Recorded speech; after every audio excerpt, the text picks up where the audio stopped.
All right. Good morning, everybody.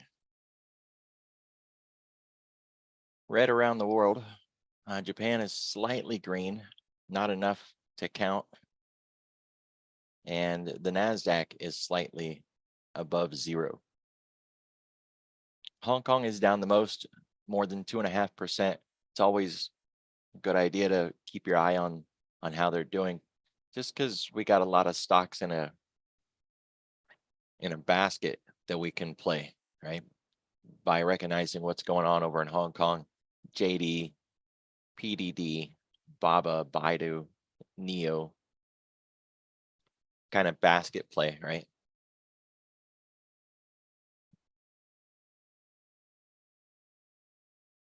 This is some jobs data that we're going to be getting today. It's not all of the jobs data, it's just some of the data, but it's important. Jobs are one of the things that the Fed is looking at to gauge how well they're doing and if they're breaking anything, and it's a lagging indicator. So it's a poor tool at best, but we're all looking at it. And one of the things that really sucks with the jobs data is the revisions. They'll put out a headline number, and then when nobody's looking, they'll go in and revise it. We've also still got a lot of Fed speakers, and today Powell is going to be one of those Fed speakers. So if you get to looking around, there's a headline on Market Watch about what Powell is going to be up to today and or where his bias might be. So their take is that he may distance himself from the view that interest rates don't need to rise further, which is what a lot of his colleagues have been saying. Oh, we've raised rates enough. We think we're mildly restrictive. We're at our target rate.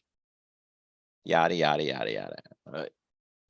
If he comes out that hawkish and starts laying out a case or an argument to raise even further, I think the market is not going to like that, right? It's going to sell into it. On the other hand, if he does come out supporting his colleagues in this, the market is very likely going to jump on that with both feet to the upside.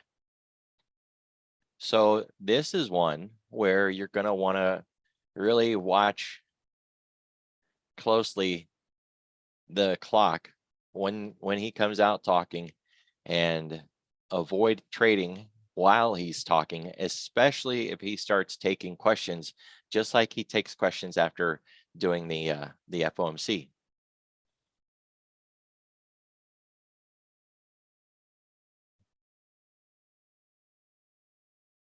So I found this on Market Watch. If you want to go read the article from where we normally look, and you don't have to be signed in. I'm not signed in, it's no account. But if you're looking at the calendar and where it has Powell, just click the link. It'll open up that article. He will be speaking at noon today. And of course, he's not alone. It's very likely also that when these others speak, they're going to get asked about what Powell said. So they're going to have a chance to amplify or reiterate and add to anything that he says today. So, we've been waiting for this market to just go already, break it down and head south, or get up and go to the upside. One or the other, just get out of this choppy mess. This could be the catalyst that we've been waiting for, or hoping for, looking for. Yesterday, the 20-year got hyped up more and more and more as if it was going to be this great thing. And of course, that turned into nothing. The reason why the 30-year was such a shock and awe and a flash move to the downside is because nobody was really paying attention to it. As usual, when we all see an economic event month after month be nothing, we tend to treat it like it's going to be nothing this time. And the 30-year caught everybody by surprise. So then they were all armored up, ready to go for the 20-year. And of course, if you hedge into something, you don't care if it goes up or down. So there's no surprise to the move. And so then there is no move. It's not hard to figure out.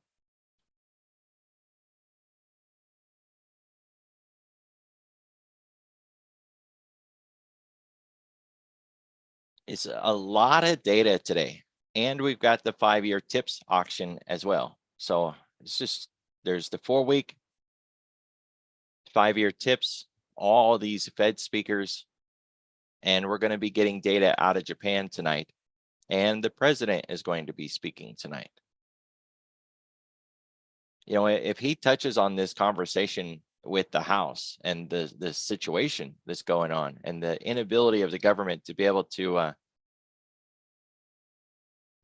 get a functioning government to pay its bills, we could get another downgrade. If you guys don't remember, when Moody's downgraded, it wasn't very long ago, knocked us down just 1 A rating, and the market responded to that. See, we get another one, how much worse it can get.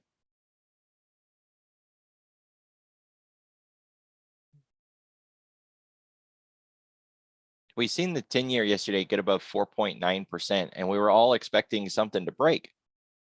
Like, we're there, you know, we're at this spot. We should be seeing the market melt down, and where's the fire and the brimstone and the flames? And there's nothing. Nothing.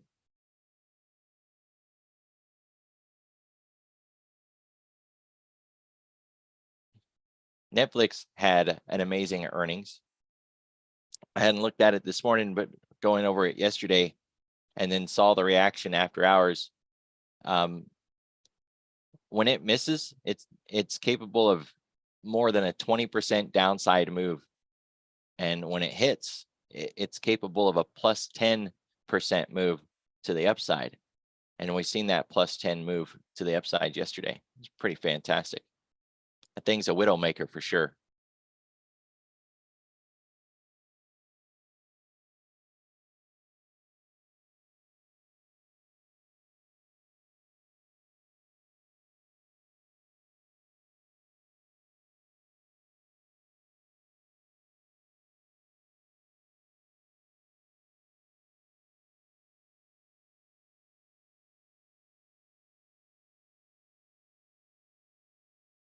Guess that would help.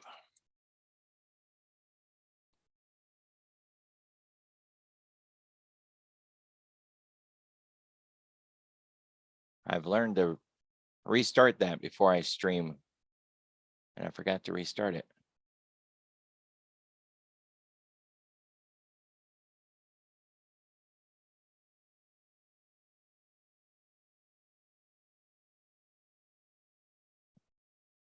All right, so we can see the flag here. We got elevated volumes this morning. They're not hedging it. They're just straight up trading it. We can see the Europe Open, a little shenanigans there. Not the kill zone move that we would normally see. It starts at 2 and generally ends around 4. That's just a straight Europe Open kind of move. So it's not the Z pattern that I have been kind of pointing out and focusing on, but it's kind of close. This many bars. I don't have, I'm not done with it. I don't know what to do with it. Well, we have it again this morning. So volume sitting in the 150s. That's a little heavier than normal, but it's not outside of our range. We already know that there's a ton of data coming out. So the idea is not a surprise, right? If it was really low, say below 70, we'd be concerned, start looking around. And if it was above 180 into the 200s, we'd be concerned, start looking around. Why are they trading so heavy, or why are they trading so light? This is a little heavy this morning, but it's not extremely heavy. It is interesting that we're not seeing the market maker move up there. So, you know, there could be a leak on data. Somebody's got a head start on what the data is going to be,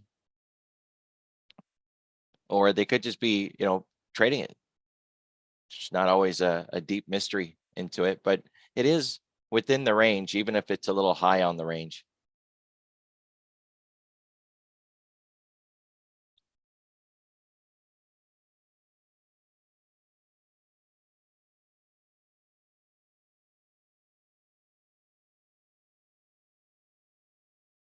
(8:30, 10 o'clock, 10:30, 11 o'clock, 11:30, 12 o'clock, 1 o'clock.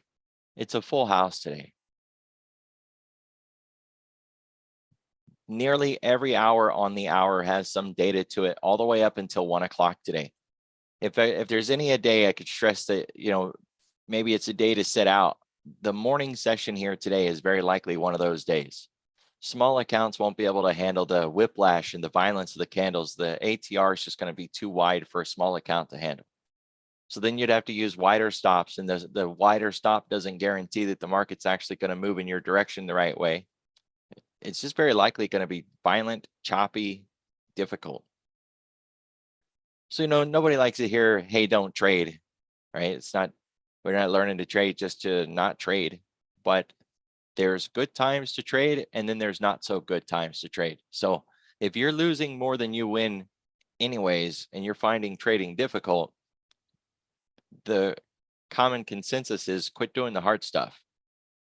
Trading this morning very likely is going to count for that hard stuff.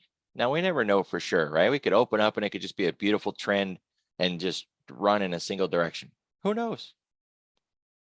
But with this much data on the table, it's very likely not going to be that way, right? But it's all going to kick off with the jobs at 8:30, and that's a big one. I know that we're all kind of looking at Powell today, but the job numbers are a big deal. So it could all kick off right there. It's not non-farm payrolls big, right? That's like the biggest jobs number that we want, but it's still jobs data. So it's got weight to it. 10-day, 30-minute volume profile. When we're at the lows, we expect to go to the highs. When we're at the highs, we expect to go to the lows. We have the classic P shape that I had mentioned the other day. We no longer have that B shape.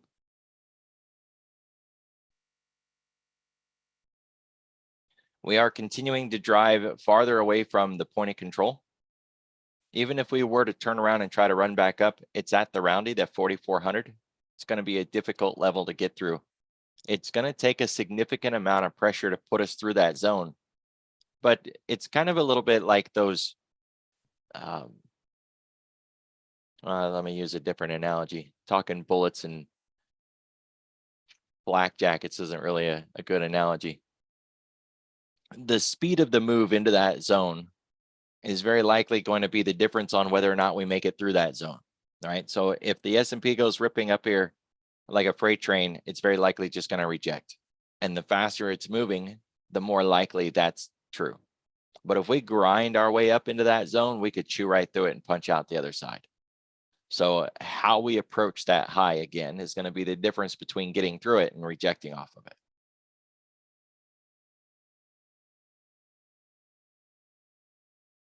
It is worth noting, by the way, this low down here and how it's a shallow zone.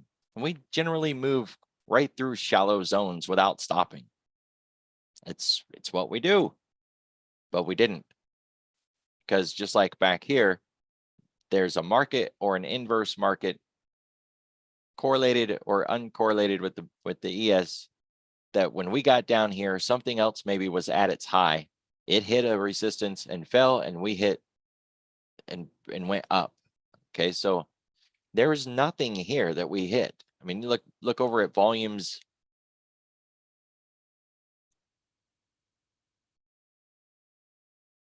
Around that low, and there's just nothing there, right? So whatever it is, it's not something that we're hitting.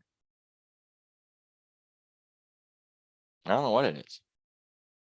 I've looked around for a correlated market match, and I haven't found one that fits that time frame in that spot.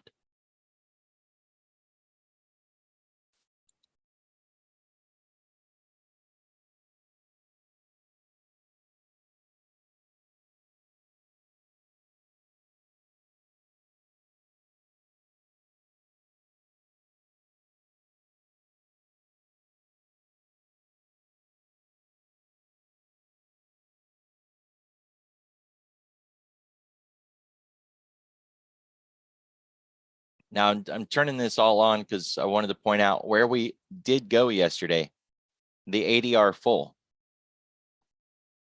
Now we never know for sure, but when we got through the ADR half, and then we came down and retried that ADR half, and we broke back through it again. We call it destination trade. I call it a destination trade. And break that low and start going. Where are we going? To the next ADR level. We're going to go the full ADR. And this ADR, it's not rocket science, right? There's no voodoo to it. We know exactly what we're measuring. It's the average move of the market for whatever market you're on. For this market, we're looking at the SPX.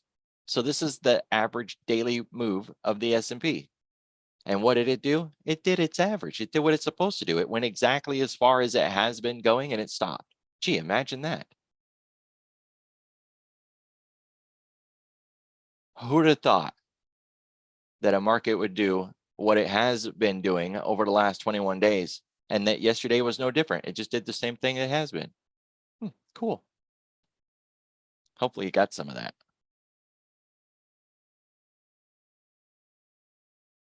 So we do have a VPOC, which is now overhead. We're kind of tightening up a little.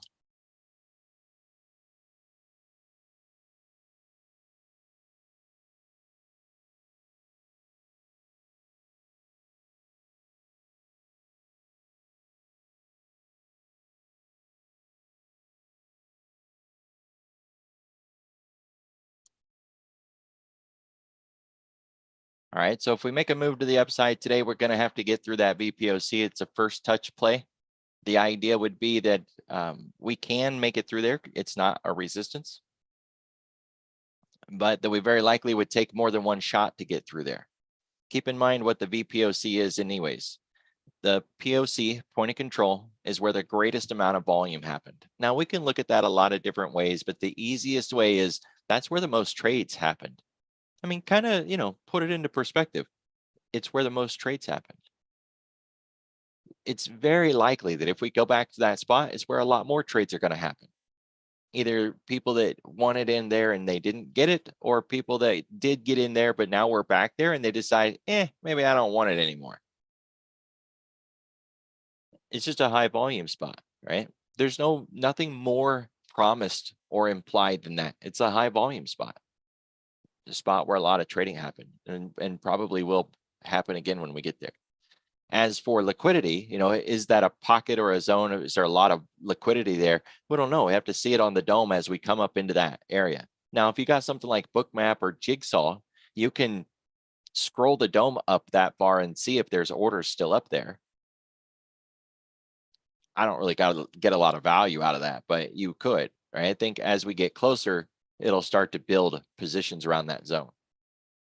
But VPOC, the V is in there because it hasn't been touched yet. And hey, I don't name these things, right? It's just, that's what it's called, VPOC, virgin point of control, because it's an untouched line. Can't make that stuff up, right? Can't be any worse than a dead cat bounce. Who decided that name was a good name?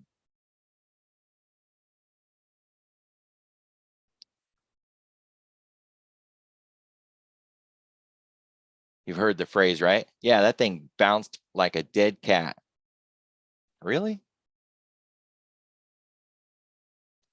That's what you got?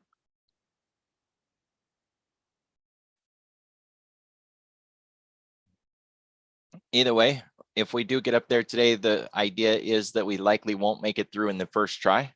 I call that a first touch play. To be fair, it doesn't work very often. And I've learned not to just pounce on it, assuming that it's going to be a first touch play. I like to see how it begins to play out first if I trade it at all. More often than not, I use it for perspective. Like when we get there, is there going to be a pullback? How much strength do we have in the move that even got us there? And if we cut through it like it's not even there, it's a really strong move. We're going to just keep right on going. So it's more valuable as an analysis data point than it is as a tradable data point.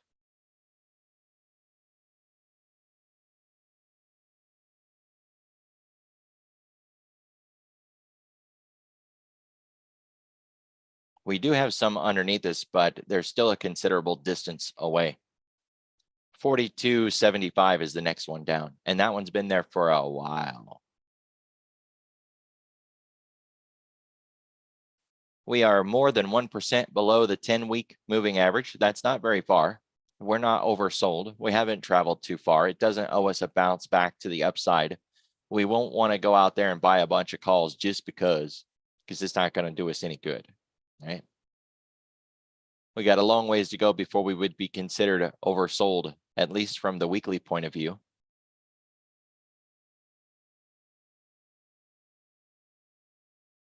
We're not even 1% below the 10-day moving average. So again, not oversold. We haven't moved too far, too fast. It doesn't owe us a bounce. It's been very clean and controlled. If you look at the moves that we've made this week, we got really close to the edge of the expected move. And I was kind of glad to see that. You know, the market makers have been off for a while. Even last week when we overshot them. But this week we didn't overshoot. We're still sitting inside the range. And for the first half of the week, the first 3 days, we managed to mostly stay inside the zone. Mostly. Now we're working our way down through the bottom half of the zone. But there is still the red line down here. So this is the range for the week. 42.76 is the bottom side of that range.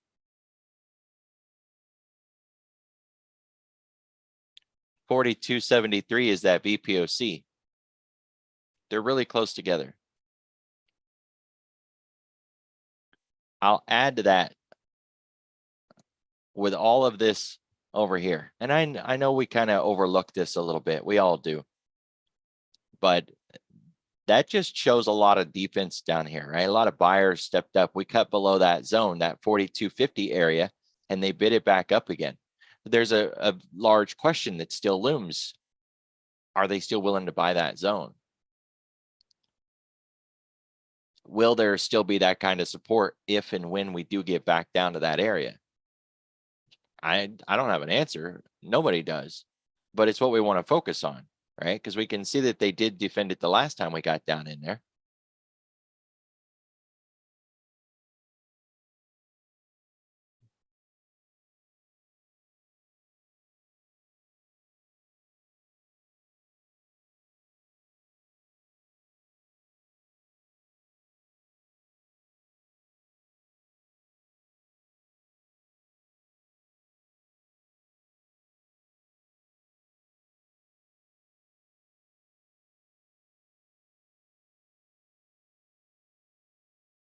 I set this chart year to date.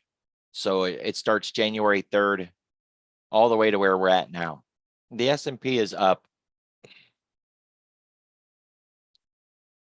from this beginning point to where we are now. 8.92%. It was up close to 18% on the year.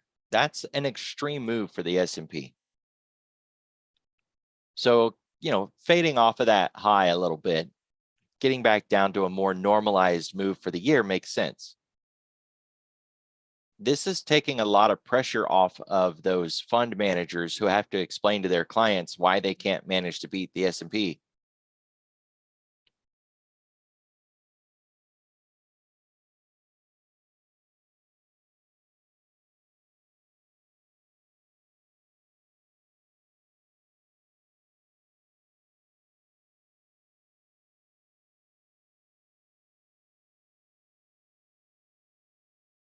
So we should see performance chasing discussions, as I've mentioned before, but we might not see as many if we continue to fade out like that. It's just going to take that pressure off.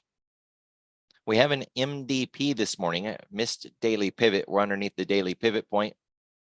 That doesn't have any weight or context to it by itself right now. It's how it counts for the next day, right? We didn't have an MDP from yesterday because we kept tagging against that range, but we are now underneath the weekly pivot point. We had been mostly above it all week. Now we've cut through it, we're below it. So generally speaking, when we're above the weekly pivot, we look for long trades. And when we're below the weekly pivot, we look for short trades. Obviously, that doesn't hold true all the time because at some point when you're above the weekly, you're going to be moving back towards that weekly. Longs just wouldn't make sense, right? So it's just a generic phrase. It's a starting point in a concept. Where are we at? Above the weekly, below the weekly. And where are we at on the day? Above the daily, below the daily. Have we even hit the daily? The answer is no, we haven't hit it yet. So when it comes to these ADR levels, we do have them for today as well. Of course, 43.15 is the ADR low at the halfway point, and 42.83 is a full ADR move today. We are back inside the previous week's high, by the way. Or I should say still inside the previous week's high, which is up there at 43.30 cog line. And speaking of that weekly, all of the major moving averages lined up. We didn't make it through any of them, and we're now back down below all of them. 42.70 is the 50-period moving average, which lines up with 42.73 cog line and 42.76 or whatever that low was that we were looking at on the daily. So 42.70 area, that entire zone, it's got a lot of structure to it. It'd be very difficult to get through there in a single shot. And we've seen earlier, this is a weekly chart. 3 weeks ago, we came down into that zone and came right back out of it. But we used the wicks on the daily talking about that buying pressure. Well, we got the same kind of concept here on the other side. You can see how when we get above that 43.70 area, there's just a lot of selling up there. We haven't been able to cut through it. And until we do cut through it, there's just no way we're going to continue to move on, right? I mean, that's what we're hung up on right now. Now, this is the range that I measured. Just draw it in a box. It makes it easier to kind of cut through the noise. So that's the zone that we're dealing with, okay? And the 50% mark of that zone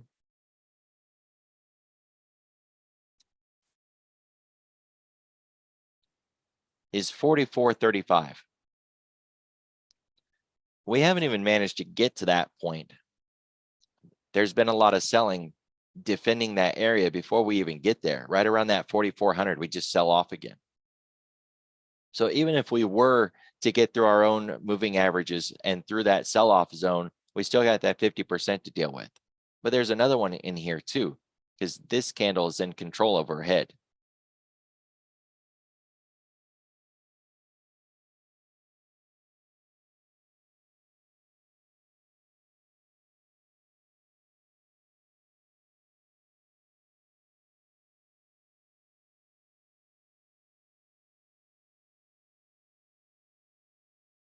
And we can see where that lines up, right on top of that other 50%. It's not a coincidence. So getting through 44.38 or 44.39, right there in that whole zone is going to be really difficult to get through. And that's after we get through all of those moving averages that are overhead. The point of all of this is any rally right now on the week is going to have to come with some real fire and brimstone and juice behind it, or we're not going to make it through any of this stuff. It's just going to reject again.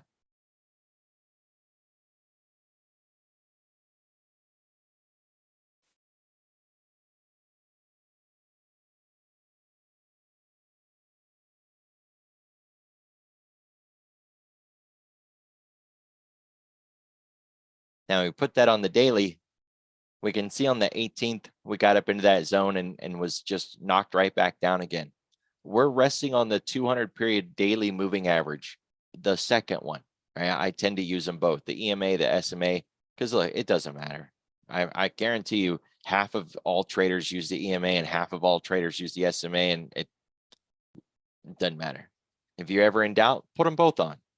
Then you don't have to worry about it. I got both of the 200-period moving averages on there, and we're flirting with the lower one. We're already through the upper one. There's nothing left here. Cut through that 200, and we have that structure that I talked about around that 4260-ish area, and that's it. Then we start focusing on that 4100 and 4000 level.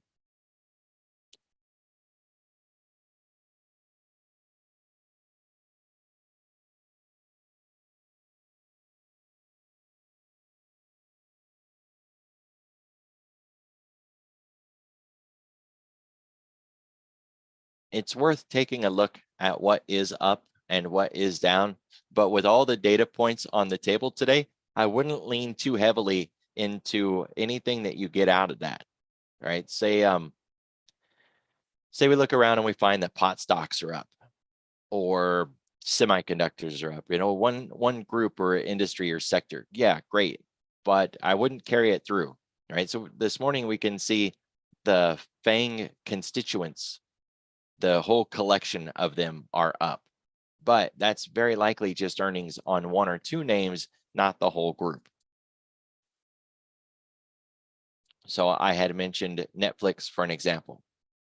You got to admit, that's a pretty amazing earnings result.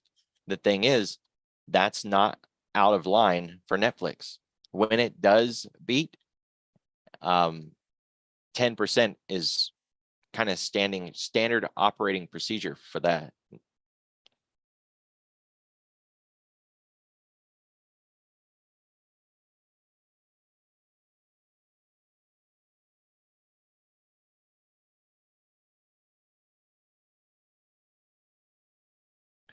After earnings, moves greater than 5%. We're looking at the last 8 earnings. 4 of those last 8 earnings were moves to the upside more than 5%. None of those earnings were less than 5% to the upside. So they either went down or they went up more than 5%. The gaps on this thing are impressive. 21% gap to the downside, 29% gap down, and then a 10% up, 6% up. And what did we get today? More than a 10%. So pretty impressive, all things considered.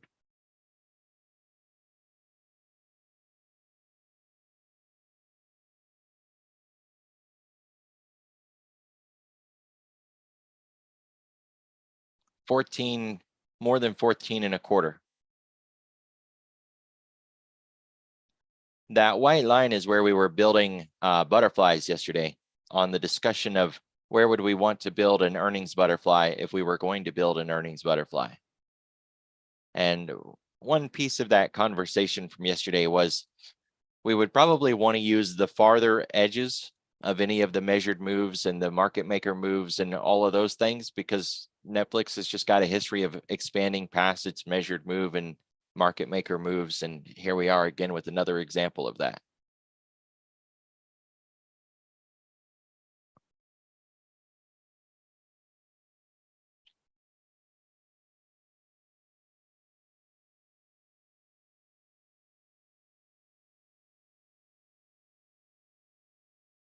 We got Bitcoin up this morning, semiconductors, communications, and that XLC is very likely also just because of Netflix.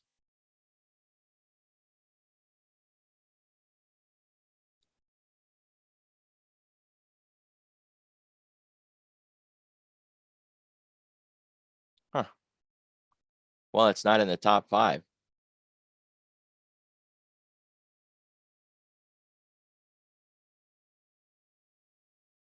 It's in the top 12. So it's still very likely a part of the reason why communications is up this morning.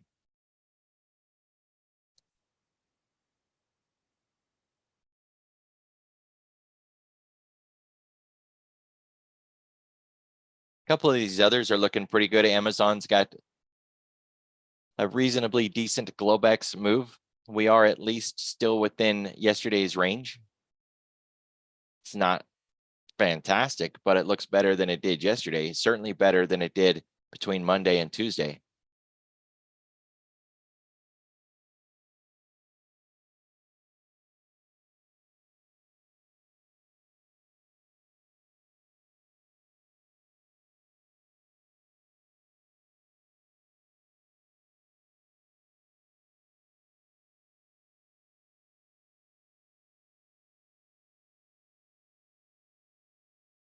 $129.62 is a line in the sand on Google.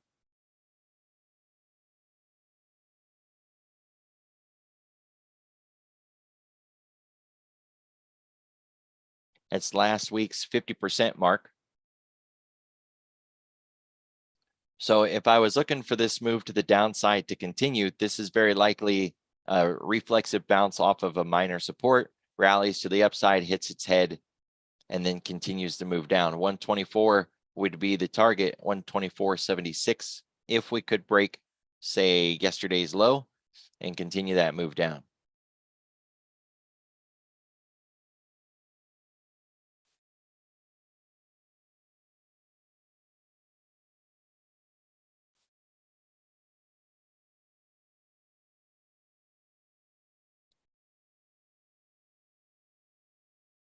We did some analysis on Tesla yesterday too, Tesla's earnings.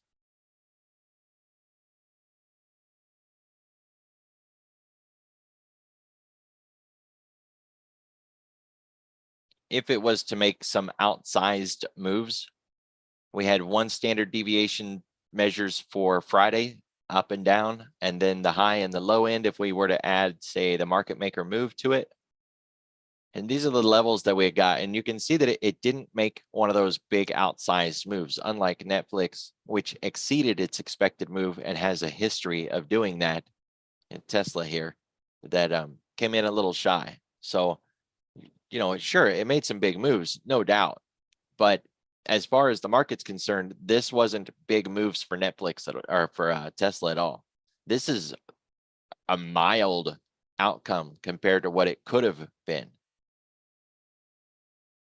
And so far, there's no indication that the market likes any of this. So I'd keep my eye on volumes today. If we really start getting some decent volumes, this could be a nice sell into the weekend. The thing is, there's not much left, right? Between, you know, the phrase, if they don't hold Apple, then why would they hold anything else? Well, I mean, that kind of goes into the rest of the fangs too. If they're not willing to hold the top 5 magnificent 7, 10 fang names, whatever group you want to use, what are they going to hold, right? Or why would they want to hold anything else? So if this is the start of that unravel, then things that are still up really well, say like Google or maybe Microsoft, are about to get whacked. I wouldn't try to short them just because, not yet.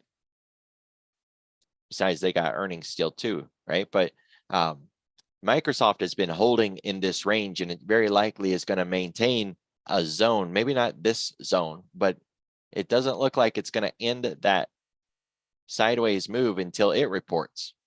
They've got it pretty much trapped.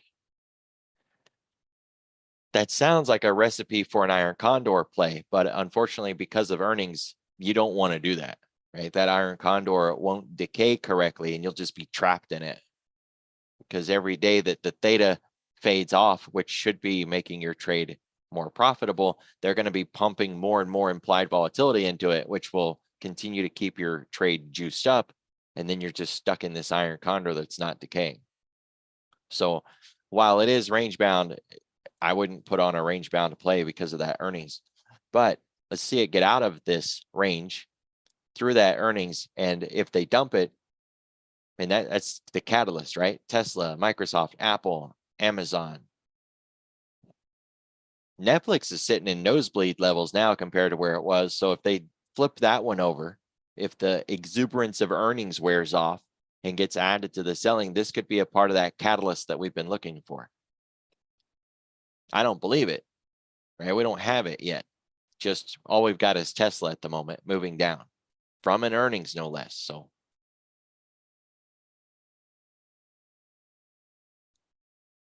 we're certainly not getting that ramp into earnings that we've seen on other markets, right? Microsoft is just straight up sideways.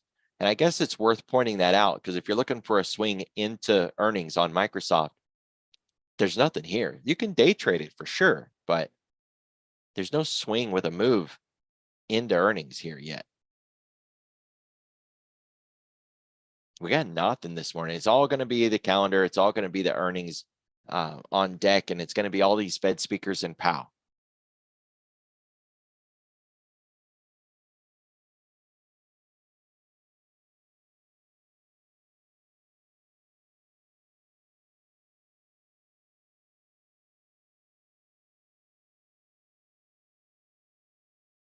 So we got pot stocks down, China down, nat gas, bonds, consumer discretionary, which is basically Tesla, the China ADRs, energy through USO and XOP.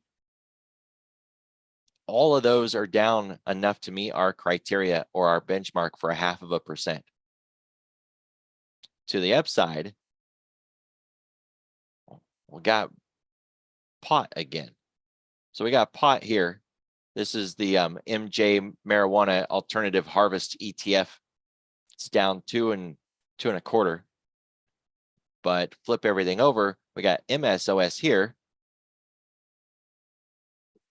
So a little discrepancy between those two products. This move seems more immediate than the MJ. So I'd say the MJ is just illiquid and hasn't yet moved in the other direction. I would look at MSOS and say pot is up this morning, not down. Little discrepancy between those, but behind it, a better one for today, Bitcoin. I'm not a huge fan, right, of all the different proxy Bitcoin products that you can trade out there through coins, right? Like Doge and Shag and whatever's out there. I don't know. I don't get to mess around with that stuff mostly. But when Bitcoin is up, there's proxies that you can play without getting into the digital coins. So Riot, for an example. If we've got Bitcoin up, we should see things like Riot up or Mara, Hut, Hive,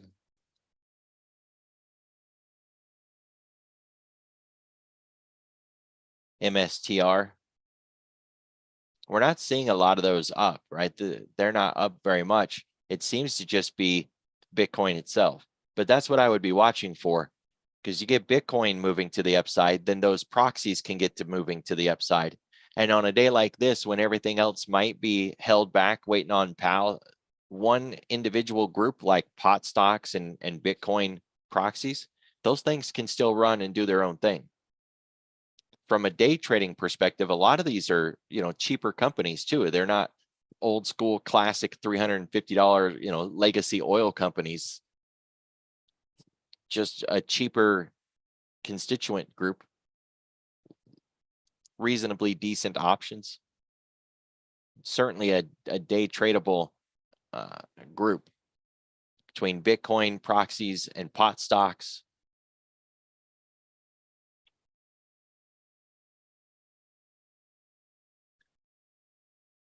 Just keep in mind that, if you are playing the proxies, you're definitely going to want to continue to keep your eye on Bitcoin.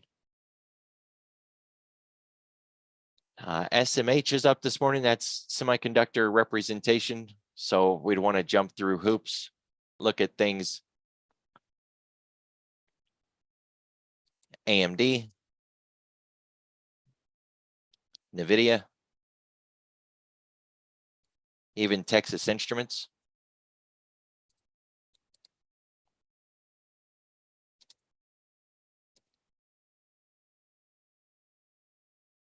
Although gotta say, not a lot coming out of that one.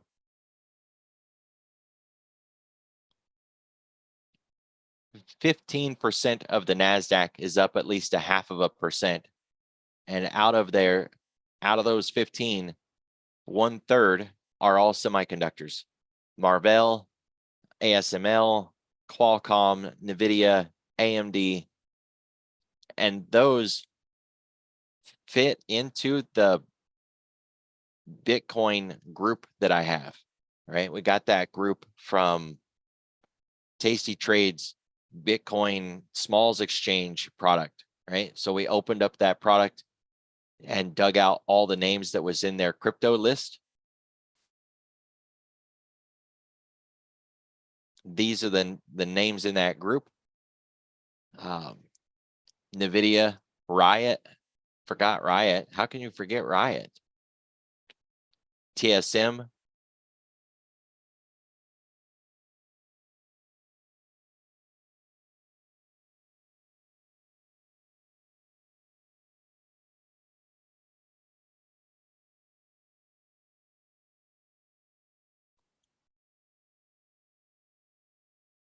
So we got Taiwan new dollar headed to the downside after rejection across this high. It looks like they front run it and didn't even let it get into that high.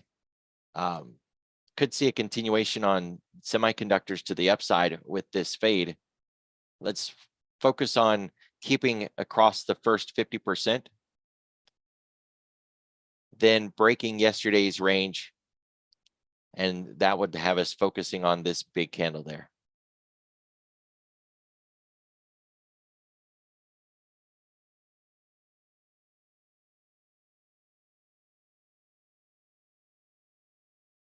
Continue to move to the downside here should be a continued tailwind for this semiconductor play.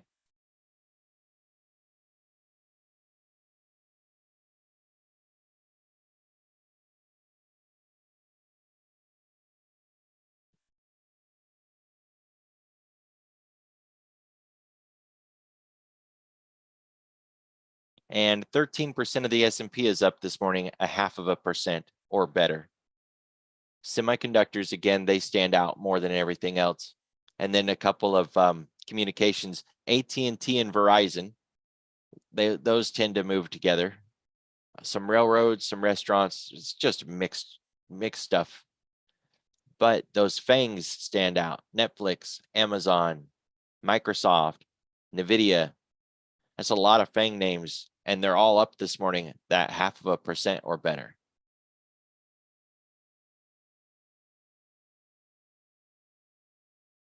That's a good point too. So somebody mentioned that MJ has a lot of Canadian stocks in it, and that the distinction between those two as a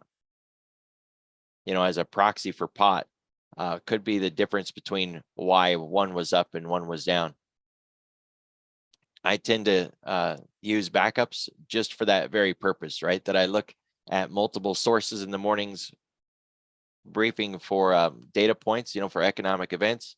I try to look at multiple ETFs for, say, like semiconductors or pot stocks or anything else that we can find in multiples, so that it's not just one.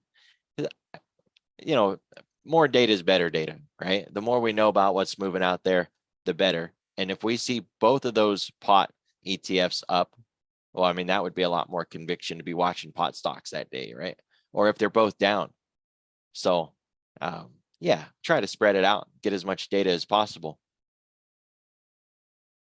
The China ADRs are definitely down. Took that whack when we seen China was down. So, kind of stands to reason that these are going to be down. Well, I got to go in and clean some of them up, huh? Anyways, there are a few that are up, but, I wouldn't mess with a lot of those. They're not looking too hot. Tend to focus on the bigger names when it comes to these China ADRs. I do anyways. I don't mess around with, the little Joe Schmo, no names. Li Auto, XPEV, Baidu, JD, PDD, right? Some more of those recognizably tradable names.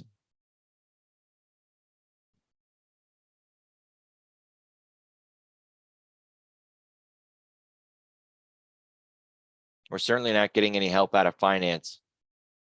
So I think all eyes on the news.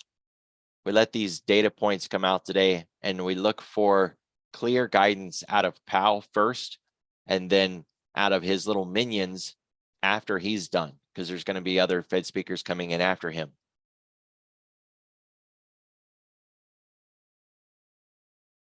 Plus the jobs data and the auctions. What a full house, full week, huh? Everybody be careful, be safe. I'll see y'all tomorrow.